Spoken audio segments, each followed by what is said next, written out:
제가 제목을 뭐라고 줬죠?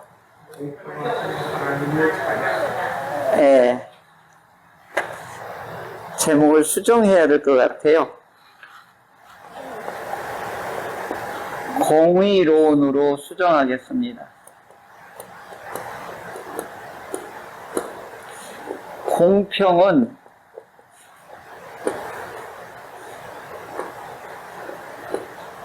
오늘 젊은 세대들이 어느 세대들의 가치관이에요.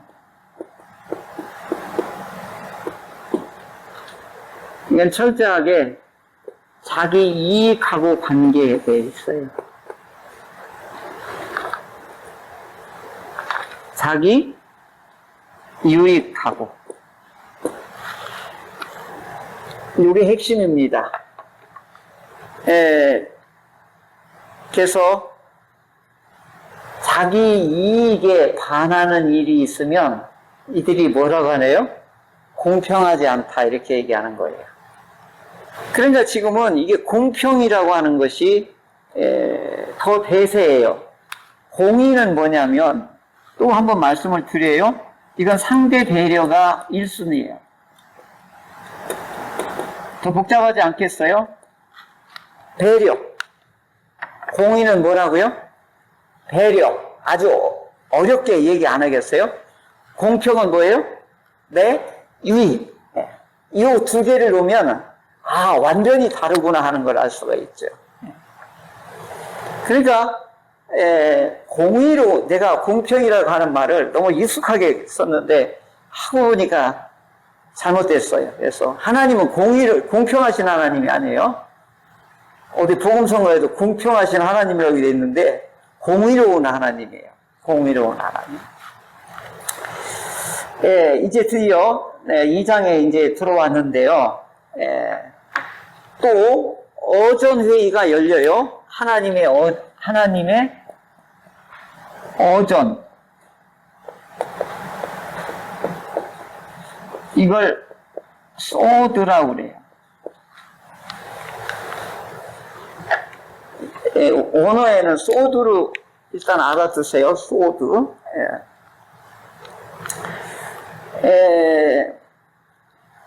이 어전회의는 특징이 뭐냐면 비밀이에요. 여기서 일어나는 비밀이에요. 그리고 핵심은 뭐였냐면 친밀함이에요.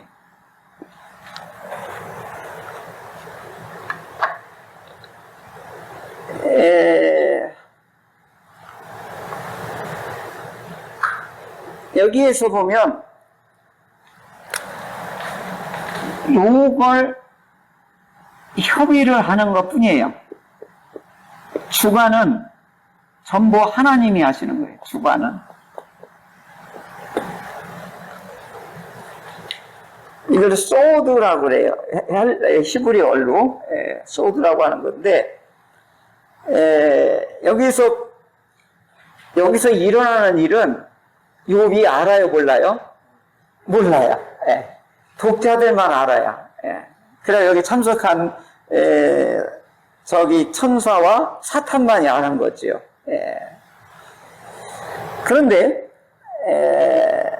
여기 이렇게 하는 이유가 뭐냐면 하나님의 의도와 목적과 계획을 여기서 은근히 드러내는 거예요. 그래서 저걸 친밀함이라고 하는 거예요. 그때 여기에 보면은 본문에 보면 참석자가 있죠? 참석자. 하나님이 소집을 했는데 하나님의 사람들이라고 한 건데 이건 천사들을 말하는 거예요. 하나님의 일꾼들. 그 다음에 사탄을 하나님이 불러들여요. 여기에 회의 참석의 대상이 아니에요, 이놈은. 하나님이 호명을 한 것 뿐이에요. 호출을 한 거지, 호출. 그러니까 뭐라고 그래요? 너 어디 있었냐 그랬더니 뭐라고 그래요? 세상에 두루두루 떠돌이에요. 얘는 떠돌이. 얘는 정한 장소가 없어요. 그래서 굉장히 피곤한 놈이에요. 그래서 사탄이 우두머리인데 그 밑에가 마귀가 있고, 그 다음에 그 밑에 이제 또 그 장수들이 있고, 그 다음에 그 쫄개들이 있어요. 그러니까 이 전부들이, 이 귀신들이 다 어떻게 떠돌이요. 1차적으로 먼저는 어떻게 해요? 욥을 보았느냐? 그랬더니 봤다고 그러면서 뭐라고 그랬죠? 그냥 믿겠어요. 까닭 없이 욥이 하나님 마음에 들게 했겠어요? 뭐랬죠? 소유물을 한번 빼서 보세요. 그러면 어떻게 될 것이다? 하나님은 욕하게 될 겁니다. 그래서 이번에 이제 소유물을 다 쳤어요. 그랬더니 욥이 뭐라고 그랬죠? 내가 모태에서부터 어떻게 나왔다요? 알몸으로 나왔으니까 지금까지 주신 분도 여호와고 걷어가시는 이도 여호와다. 그래서 여호와는 찬양을 받으셔야 돼. 그래서 입술로 하나님을 어떻게 해요? 욕하지 않았다. 그러니까 이제 사탄이 1차적으로 패를 한 거예요. 그리고 나서 하나님이 어떻게 해요? 사탄 오라 그래. 또 오전 회의를 해가지고 사탄 어디 있는지 불러드려. 그쪽으로 왔어요. 같이 묻죠. 여호와께서 사탄에게 이르되 네가 내 종 욥을 주의하여 보았느냐? 이번에 이렇게 보죠. 주목하여 보았느냐? 이렇게 해야 돼. 주의해서 봤느냐? 아주 자세히 봤느냐 이거지요. 그랬더니 하나님 뭐라 그랬어요? 여전히 똑같은 말을 칭찬하죠? 욥은 온전하지 않냐? 하나님 앞에 온전하지 않느냐? 두 번째 뭐죠? 정직하지 않느냐? 세 번째 뭐죠? 하나님을 경외하지 않느냐? 그리고 악을 범하지 않지 않느냐? 세상에 욥 같은 사람은 없느니라. 너 똑똑히 보았지? 네가 나를 충동질하여 욥을 치게 했는데 봐라, 내 말이 맞지? 이렇게 했더니 사탄이 만만치 않아요. 뭐라고 그러죠? 4절에 보면 같이 읽어볼까요? 시작. 사탄이 여호와께 대답하여 이르되 가죽을 받고 오니 사람이 그의 모든 소유물로 자기의 생명을 바꾸올지라. 그 다음에 5절도요. 시작. 이제 주의 손을 펴서 그의 뼈와 살을 치소서. 그리하시면 틀림없이 주를 향하여 욕하지 않겠나이까. 아멘. 그 아멘을 해야 될지.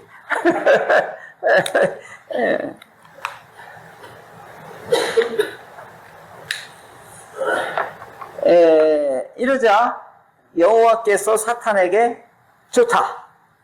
네 손에 욥에게 네 손에 맡기지만 생명은 해야지 말라. 이렇게 해죠. 그러면 사탄은 하나님의 지배를 받고 있지요.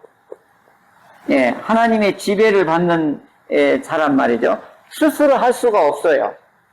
하나님의 허락 없이는 절대로 생명이나 하나님의 백성을 건들 수가 없다라고 하는 것을 분명히 알고 있는 거예요. 우리는 이걸 알아야 돼요. 이제 타락한 천사론을 하다 보면 철저하게 여기도 피라미드 조직으로 되어 있어요. 타락한 영들도 피라미드 조직으로 되어 있고 천사론도 피라미드로 되어 있어요. 조직이. 그러니까 대장이 있고 부대장이 있고 그 다음에 장군이 있고 그 밑에 이제 부관이 있고 똘마니가 있고 이제 이런 조직을 가지고 있단 말이죠. 근데 이들은 다 하나님의 어떻게 해요? 어전에도 호출돼서 어찌 같은 회의를 놓고 참석하고 의논하고 그럴 대상이 아니란 말이죠. 그러니까 이 사탄은 철저하게 하나님의 지배 아래에 있다라고 하는 것을 우리가 알아야 돼요. 요즘에 텔레비나 어디 언론에 보면 무당들, 귀신 들린 사람, 귀신하고 이렇게 신접을 하려고 하는 그런 영상들이 대거 등장하고 있어요. 무지한 사람들은 신비하니까 그렇게 주목해서 보고 있단 말이죠. 그러니까 이걸 분별할 수 없으면 거기에 끌려가게 되는 거란 말이죠. 그래서 귀신은 사탄의 그 쫄개 중에 제일 밑에 급이란 말이에요. 그러니까 이들은 항상 하나님의 지배 영역 안에 있어서 정착을 못해. 그러니까 떠돌아다닌단 말이죠.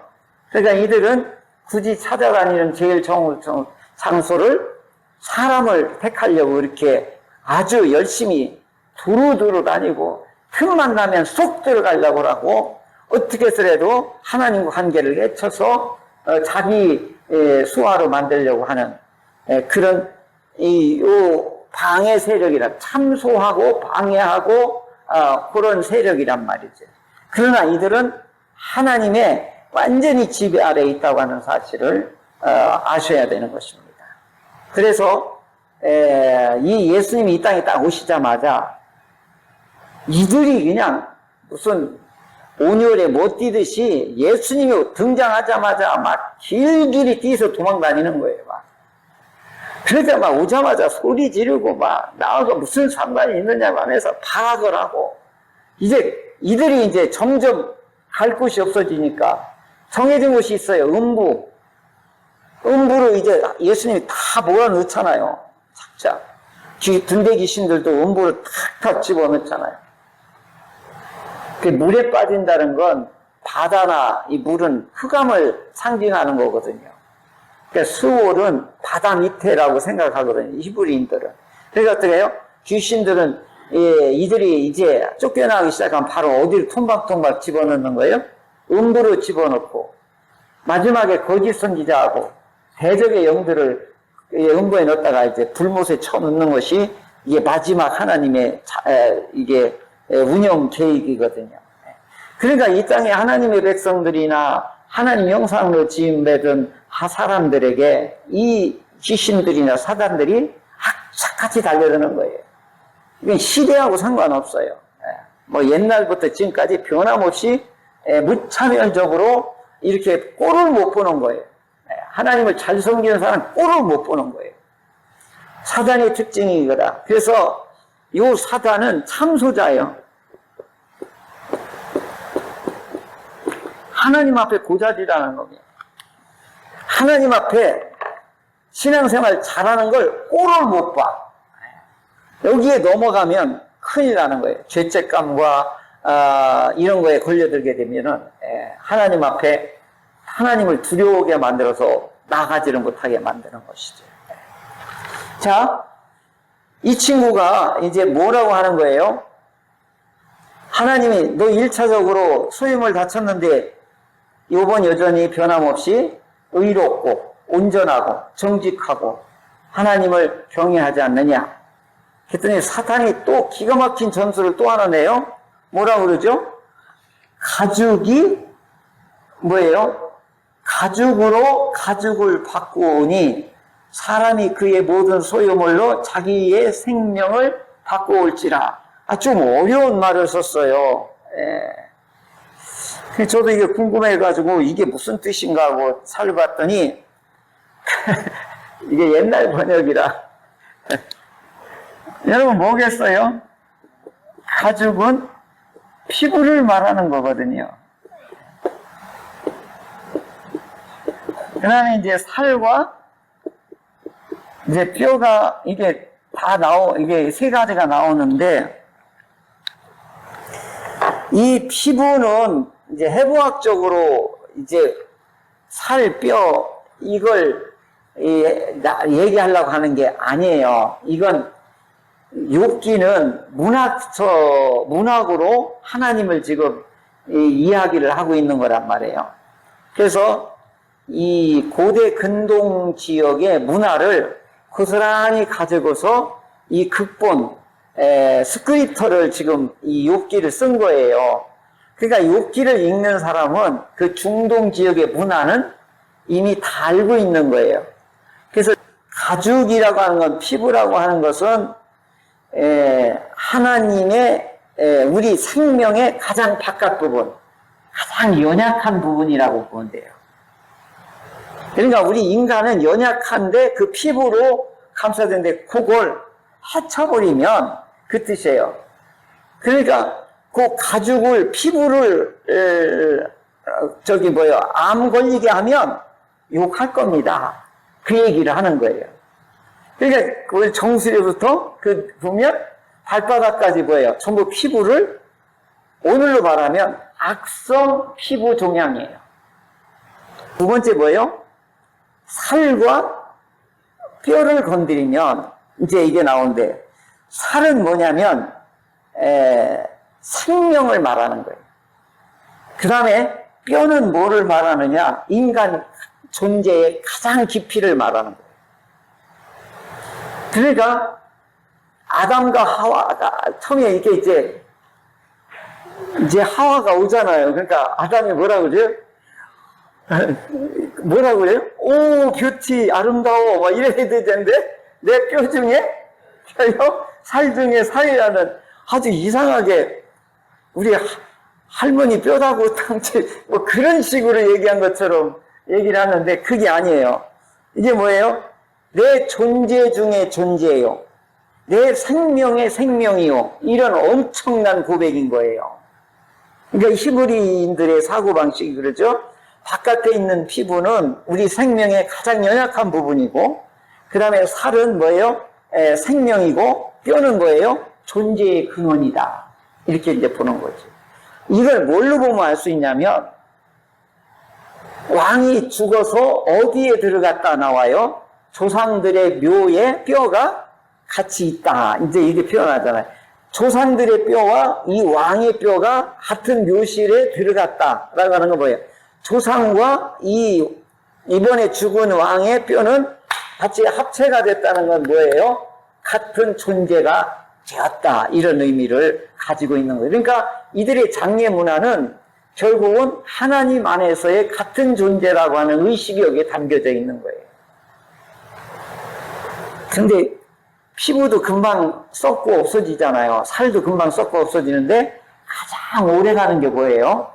뼈란 말이에요. 그러니까 이걸 존재의 근원으로 이들이 여기게 된 것이지요. 그러니까 사탄이 지난번에는 외부적인 하나님으로부터 받은 복이잖아요. 하나님으로부터 받은 복을 걷어가면 하나님을 욕할 겁니다. 이걸 이제 얘기했는데, 근데 하나님이 주신 소유물을 걷어갔는데도, 가장 자녀를 다 걷어갔는데도 욥이 일부러 하나님을 욕하지 않아요. 이게 대단한 거 아니겠어요? 진짜 대단한 거예요.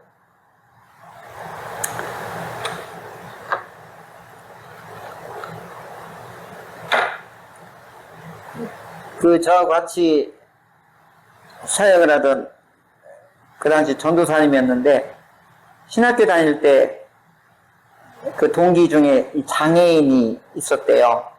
근데 쌍둥이 딸이 있었대요. 근데 이제 어느 날 수업 끝나고 이제 집으로 내려갔는데 아내가 그랬대. 여보, 튤립 2개를 잘 가꾸라고 주셨는데 하나를 데려갔는데 그거 어떻게 해야 돼? 그랬더니 주인한테 돌려줘야지. 둘째가 죽었어. 사모님이 그러더래. 근데 그 이야기는 내가 지금도 수십 년이 지났는데도 안 잊어버려.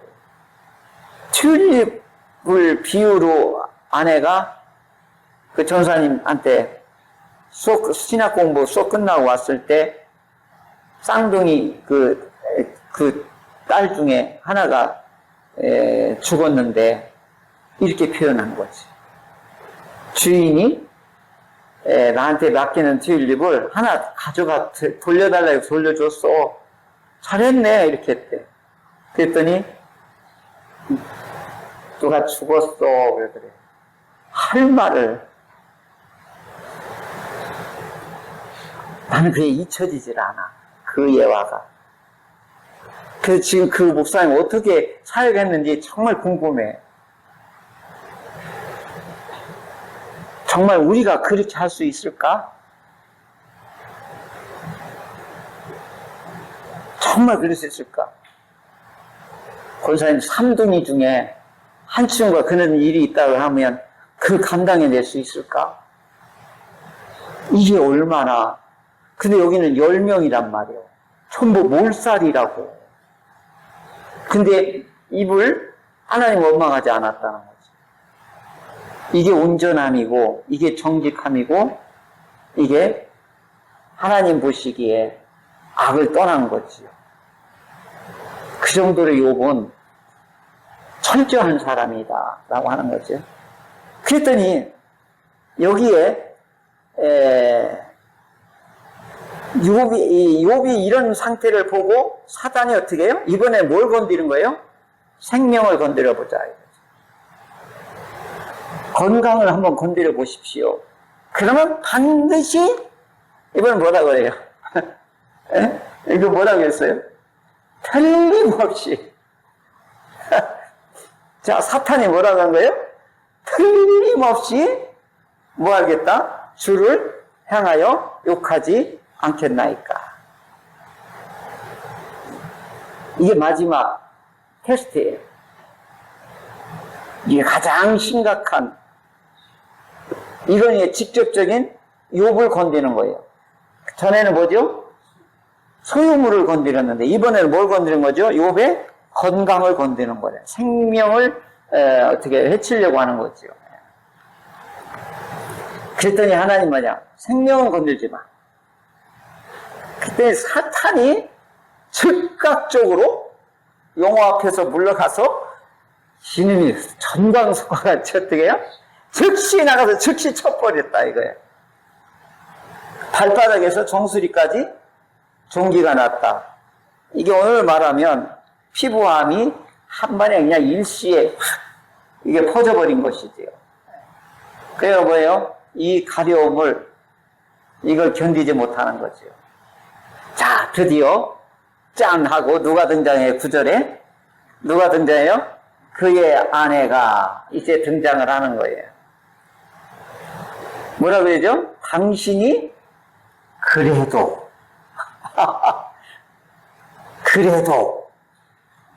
그래도 자기의 온전함을, 이게 온전함이 뭐예요? 신앙을 지키겠냐 이거예요. 그러면서 뭐라고요? 무시무시한 말을 해요. 하나님을 욕하고, 이건 거예요. 되져라 아마 이렇게 표현했을 거예요. 이건 성경이니까 이렇게 고급스럽게 표현했지 뭐라고 표현했겠어요?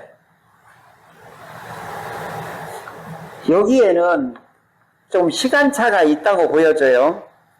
왜 그러냐면 전 재산, 모든 자녀들이 다 죽은 시점이 있을 때에 한마디로 말하면, 우리로 말하면 쫄딱 망한 거잖아요.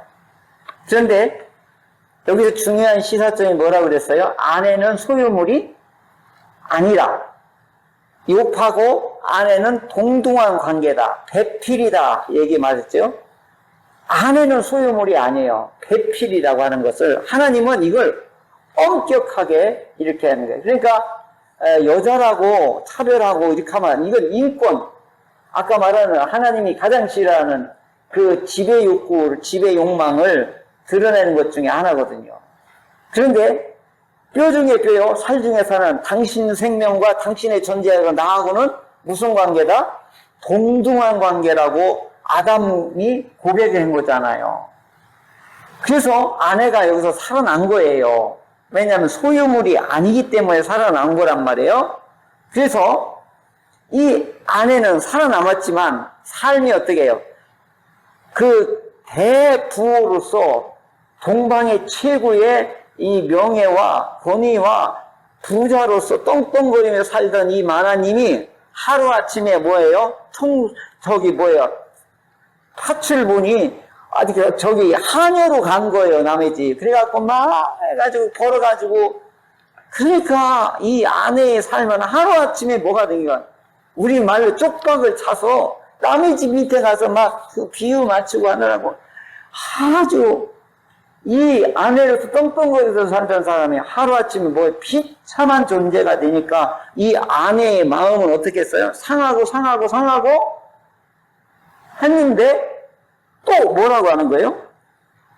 막 머리에서 발끝까지 또 막 악창이 나가지고 막 암이 걸렸는데 이 뭐라 그래요?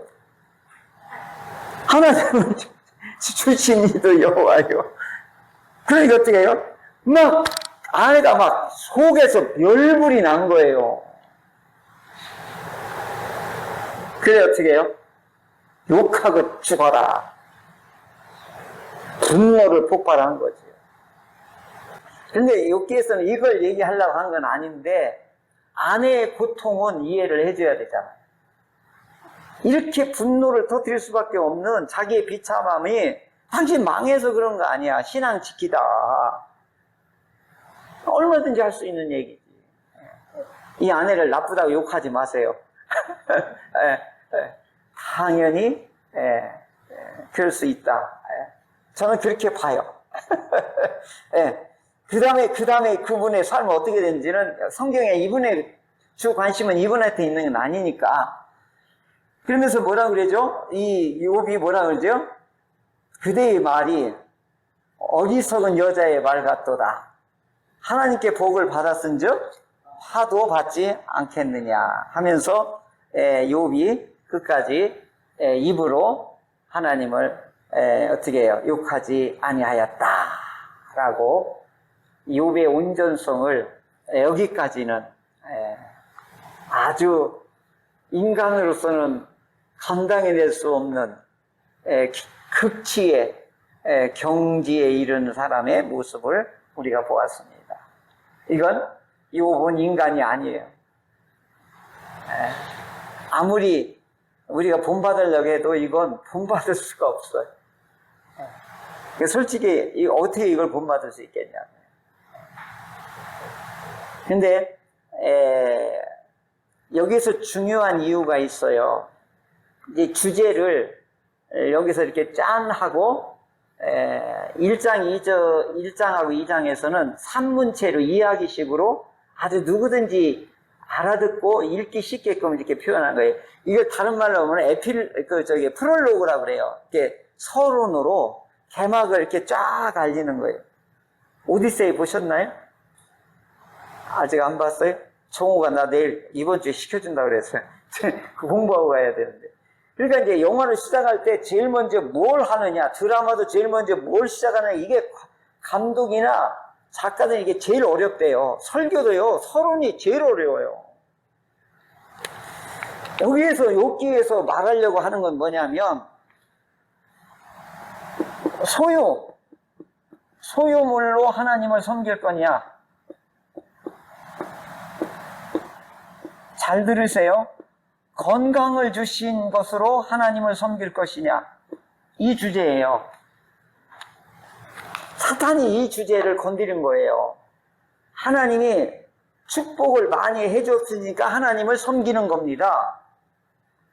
오늘 신앙인들이 다 하나님을 믿으면 잘 살게 만들어 주실 분이라고 막연하게 기대하는 거. 그래서 공평하신 하나님이라고 믿는 거예요. 믿으면 뭘 주신다? 복을 주신다. 그런데 이걸 거둬가면 그건 하나님이 아니야. 이게 진짜 신앙은 아니라는 걸 얘기하는 거예요. 두 번째, 하나님을 섬기면 건강을 주신다. 그러니까 어떻게 건강을 내리쳤어요. 그러면 하나님을 욕하고 네가 떠나야 될 거 아니냐 했더니 욥은 어떻게 해요? 주신 복도 하나님이 주시고 화도 하나님이 주신 거니까. 그러면서 어떻게 해요? 소유물이나 건강을 가지고 하나님을 섬기는 것이 아니고 하나님 존재 자체로 하나님이시기 때문에 그래서 섬기는 거다라고 하는 것을 욥기에서는 이걸 주제로 이렇게 지금 선포하는 것입니다. 하나님 존재 자체로 섬기는 거지 하나님이 이렇게 해주고 저렇게 해줬기 때문에 조건적인 하나님이기 때문에 믿는 게 아니다라고 하는 것입니다.